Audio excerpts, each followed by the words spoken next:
안녕하세요. 택배노조 CJ 대한통운본부장 남희정입니다. 3월 10일 택배노조는 각 택배사들에게 원청교섭 요구 공문을 발송했습니다. CJ, 롯데, 한진, 로젠이 공고문을 부착했고요. 우체국이 여전히 차일피일 공고문 부착을 미루고 있는 상황입니다만은 개정된 노조법에 따른 교섭 요구를 거부할 수는 없을 것이다. 이렇게 보고는 있습니다. 이번 교섭의 가장 중요한 요구 중에 하나는 택배 기사의 수수료 문제입니다. 20년이 넘도록 단 한 번도 오르지 않았던 수수료, 택배사의 영업이익은 늘어나도 언제나 제자리 걸음인 수수료, 원청 교섭의 장을 열어내고 본격적으로 협상을 해봐야겠습니다. 지난 1월에 국회에서 택배 안전수수료 제도 도입과 관련해서 토론회가 있었습니다. 오늘 교육 내용은 당시 토론회에서 발제한 내용을 축약해서 말씀드릴 수 있도록 하겠습니다. 택배 산업이 치열한 속도 경쟁으로 치닫고 있습니다. 쿠팡이 속도를 앞세워 시장을 잠식해 나가고 있는 와중에 기존의 택배사들은 또다시 제살 깎아먹기식 저단가 경쟁을 벌이고 있습니다. 택배 노동자의 과로를 근본적으로 방지하기 위해서는 과로의 가장 구조적인 원인으로 지목되는 수수료 문제에 대해서 근본적 대안을 모색해야 합니다. 이러한 배경에서 택배노조는 안전수수료 제도를 도입할 것을 제안합니다. 택배기사의 수수료 책정 방식을 먼저 살펴보겠는데요.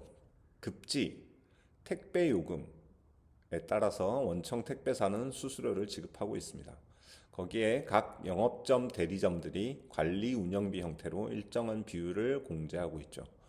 그러나 각 택배사들이 제시하고 있는 급지와 택배요금이라는 기준은 택배 노동자의 노동 강도를 제대로 반영하지 못하고 있다. 이렇게 생각합니다. 쿠팡의 경우에는 그런 기준조차 없어서 시장 논리에 따라서 수수료가 들쭉날쭉하는 상태입니다. 심지어 쿠팡은 매년 수수료 삭감 조치까지 진행하고 있습니다. 영업점이 차감하는 수수료도 일정한 기준이 없어요. 20% 이상의 고유를 떼는 대리점들이 여전히 많은 수를 차지하고 있습니다. 사실상 이중 착취 구조입니다. 실제 급지표를 한번 보시겠습니다. 대표적인 CJ 대한통운의 급지 수수료 표입니다. 가로축은 급지, 세로축은 택배 요금을 기준으로 하고 있습니다. 각 택배사들이 저단가 경쟁을 계속하고 있는 상황에서 사실상 택배기사들의 수수료는 하락하고 있다고 할 수 있습니다. 택배 요금이 떨어지고 있기 때문이죠. 한진 택배도 급지표가 있으나 사실상 무용지물에 가깝다고 볼 수 있고요. 안 지키거든요. 가장 최근에 만들어진 우체국 급지표가 노동자 입장에서는 가장 진일보한 것이다 라고는 할 수 있습니다. 롯데택배의 경우에는 4월부터 급지 수수료를 인하하겠다 이렇게 공지하고 있죠. 이러한 급지표를 표준화해서 택배 노동자의 노동 강도가 정확히 반영되도록 바꿔보자는 것이 안전수수료의 핵심적인 내용입니다. 그래서 택배 안전수수료는 5가지 내용을 담고 있습니다. 택배 규격과 급지를 표준화하자는 것이 가장 기본적인 설계입니다. 택배 안전수수료위원회를 설치하고 물가 인상률과 비용 구조, 특히 최근에 기름값이 엄청나게 폭등하고 있죠. 이런 비용 구조를 반영해서 최저 수수료를 최소 2년에 한 번씩 정해보자는 것입니다. 계약 체결 시에 배송 수수료와 영업점의 관리 운영비를 분리해서 계약하는 것, 그리고 야간, 휴일, 난지역 이런 배송 조건에 따른 추가 수수료 제도를 도입하자는 것 등을 골자로 하고 있습니다. 규격부터 말씀드려 보겠습니다. 사진의 왼쪽은 30kg이 넘는 쿠팡의 이형 상품입니다.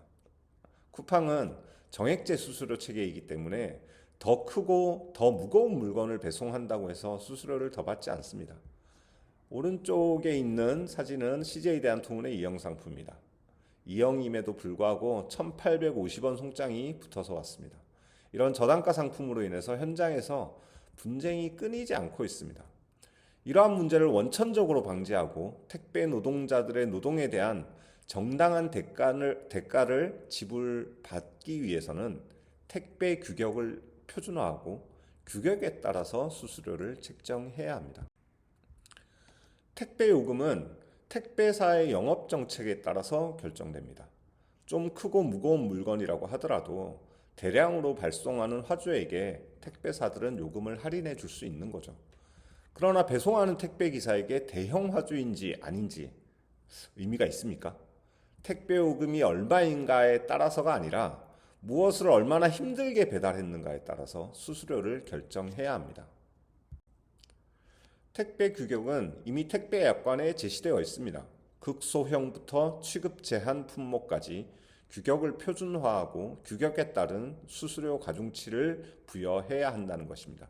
제시드린 표는 그 규격에 따른 수수료 가중치를 어떻게 부여할 것인가에 대해서 예시를 든 것이다. 이렇게 이해해 주시면 감사하겠습니다. 두 번째로 급지 체계에 대해서 살펴보도록 하겠습니다. 화면의 표는 각 택배사별 급지 체계의 장단점을 분석한 표입니다. 현재 우체국의 급지표에서는 행정구역뿐만 아니라 배송지역의 면적, 1인당 물량 대비 면적 등을 다 반영하고 있습니다. 택배 기사의 노동 강도를 가장 구체적으로 반영하고 있다고 평가할 수 있습니다. 표준급지가 정해지면 택배 기사의 수수료 체계는 매우 투명해질 것입니다. 우체국의 급지 체계를 기반으로 노동 강도를 보다 구체적으로 반영해서 택배 노조는 다음과 같은 기준으로 급지 체계를 개편할 것을 제안합니다. 각 기준별로 비중을 정하고 기준 점수를 산정해서 표준급지를 정하려고 합니다. 행정구역에 따라서 우체국 택배의 A에서 C급지를 그대로 차용하고 각 A, B, C에 따른 점수를 배점합니다. 그리고 단위 면적당 물량에 따라서 마찬가지로 점수를 배점합니다. 배송 구역별 면적 대비 물량에 따라서 10단계로 구간을 설정해서 1단계가 가장 생산성 효율이 좋은 구간, 10단계가 가장 생산성이 낮은 구간, 이렇게 해서 1단계는 5점, 10단계는 50점 이렇게 배점할 수 있겠습니다. 시간당 배송량은 사실상 택배 노동자의 노동 강도를 측정하는 구체적 기준이라고 생각합니다. 시간당 배송 개수를 기준으로 4단계 구간을 설정하고 1단계는 시간당 60개를 초과하는 구간, 2단계는 시간당 40에서 60개 이렇게 정할 수 있겠습니다. 서울 시내와 같은 A구역에 단위 면적당 물량이 가장 많은 1단계, 시간당 배송 개수도 가장 많은 1단계에 해당할 경우 20점이 될 것입니다. 20점부터 시작해서 100점까지 구간을 나누면 9개의 급지를 구분할 수 있습니다. 1급지를 기준으로 각 급지별 수수료 가중치를 부여하는 방식으로 급지를 표준화하고 그에 따른 수수료 체계를 투명하게 만들어야 합니다. 1급지 같은 경우는 초고밀도이고 초고효율이고 이렇다고 볼 수 있고요. 9급지 같은 경우는 사실상 택배 배송한 택배 취약지역 그리고 택배 기사의 그 노동 강도에 있어서도 초고위험 수준의 노동 강도를 조장한다 이렇게 볼 수 있을 것 같습니다. 규격을 표준화하고 급지를 표준화하는 것에 기초해서 수수료표를 다시 작성해 봤습니다. 택배 물량이 가장 많은 소형 택배 그리고 1급지 서울과 같은 1급지를 기준으로 최저 수수료를 결정하려고 합니다. 화면에 보여드린 수수료표는 하나의 예시다라고 생각해 주시면 되겠고요. 가중치와 관련해서도 조금 더 구체적인 연구를 통해서 가중치 비율을 확정하는 것이 필요한 상황입니다. 국토교통부의 역할이 사실 중요합니다. 최저수수료는 국토부 산하 택배안전수수료위원회를 설치하고 2년에 한 번씩 결정할 수 있겠습니다. 최저수수료 결정 시에는 택배 물동량 변화, 그리고 자동화의 수준, 배송 환경의 변화, 그리고 물가 인상률, 유류비 등 배송비용 증가 요인 이런 것들을 종합적으로 반영해야 한다고 봅니다. 각 택배사가 국토부가 정한 최저 수수료를 위반할 경우에는 국토부가 시정명령을 해야 합니다. 시정명령마저 이행하지 않는다면 택배 사업자 등록을 국토교통부가 취소할 수 있어야 합니다. 제도의 이행을 위해 국토교통부의 역할이 매우 중요하다고 할 수 있겠습니다. 택배 안전 수수료 제도를 통해서 택배 노조는 배송 수수료와 영업점 관리 운영비를 분리해서 택배기사에게 또는 영업점에게 지급하는 방안을 주장합니다. 현재는 원청 택배사가 영업점에 수수료를 지급하고 영업점이 일정한 비율로 공제하는 방식입니다. 그러나 이후에는 택배사가 영업점과 계약 시에 배송 수수료는 택배 안전 수수료 제도에 기초해서 지급하고 영업점의 관리 운영비는 별도로 분리해서 계약하고 지급하자는 겁니다. 영업점의 관리 운영비가 얼마이냐, 이 문제가 영업점의 경쟁력이 될 수도 있다고 봅니다. 이미 정부와 지방자치단체에서는 일정한 규모 이상의 건설 공사를 계약할 시에 노동자의 임금과 자재비, 운영비를 분리해서 계약하는 제도가 시행되고 있습니다. 부당한 이중 착취를 방지하고 동일 노동에 대한 동일 임금을 보장하는 원칙을 바로 세워야겠습니다.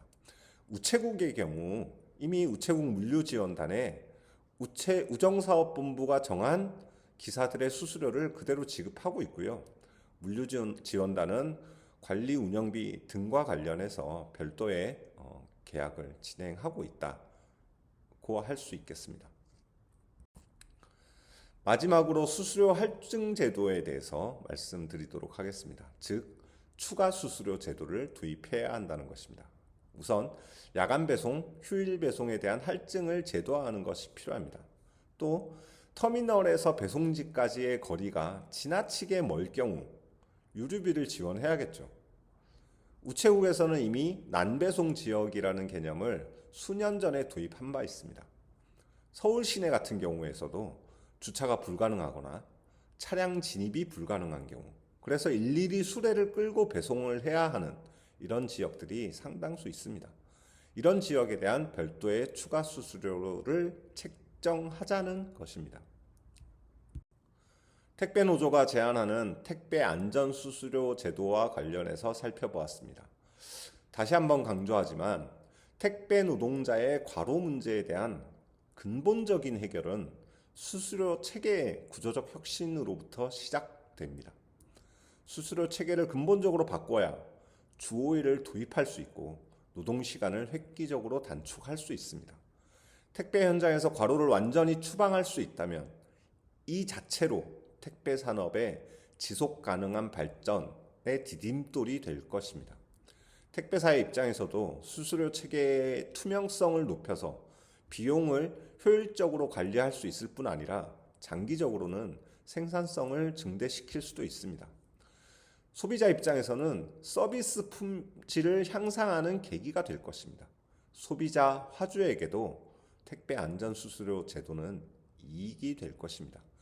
지속 가능한 택배 산업의 발전은 택배 노동자의 노동의 대가를 정당하게 보상하는 것에서부터 시작됩니다.